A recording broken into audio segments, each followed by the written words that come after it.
ଜାହାଜଟି ଘନ ନୀଳ ସମୁଦ୍ରରେ ଯାତ୍ରା କରୁଥିବା ସମୟରେ ହଠାତ୍ ବୁଡ଼ିବାକୁ ଲାଗିଲା।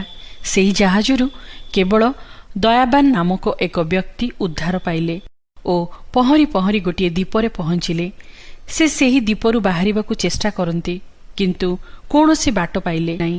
ନିରାଶ ମନରେ କିଛି କାଠ ଓ ପତ୍ର ସଂଗ୍ରହ କଲେ, ଯେପରି କୁଡ଼ିଆଟିଏ ତିଆରି କରିବେ, ବର୍ଷା ଓ ଖରାରୁ ରକ୍ଷା ପାଇପାରିବେ। ସେ କୁଡ଼ିଆ ତିଆରି କଲାପରେ ଖାଦ୍ୟ ସଂଗ୍ରହ ପାଇଁ ଜଙ୍ଗଲ ମଧ୍ୟକୁ ଗଲେ। ଦୂରରୁ ଦେଖିଲେ ତାଙ୍କ କୁଡ଼ିଆଟି ଜଳି ଯାଉଛି। ଆକାଶ ଅନ୍ଧକାର ହୋଇ ଆସୁଛି। ସେ ନିରାଶ ଓ କ୍ରୋଧରେ ଚିତ୍କାର କରି କହିଲେ, ହେ ପ୍ରଭୁ, ଆପଣ କିପରି ଏସବୁ ମୋ ପ୍ରତି କରିପାରିବେ?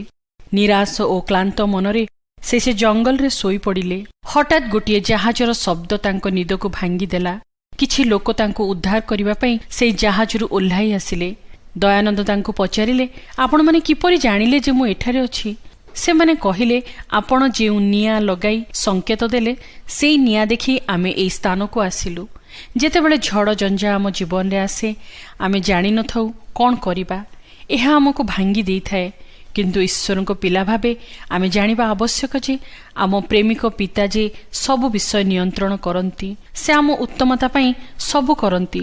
ସବୁ ପରିସ୍ଥିତିରେ ଆମେ ପ୍ରଭୁଙ୍କୁ ଧନ୍ୟବାଦ ଦେଉଛୁ କି? ବାଇବେଲ କହେ, ଯେଉଁମାନେ ଈଶ୍ୱରଙ୍କୁ ପ୍ରେମ କରନ୍ତି, ଯେଉଁମାନେ ତାହାଙ୍କ ସଂକଳ୍ପ ଅନୁସାରେ ଆହୁତ ହୋଇଅଛନ୍ତି, ଈଶ୍ୱର ଯେ ସମସ୍ତ ବିଷୟରେ ସେମାନଙ୍କର ମଙ୍ଗଳ ସାଧନ କରନ୍ତି, ଏହା ଆମ୍ଭେମାନେ ଜାଣୁ।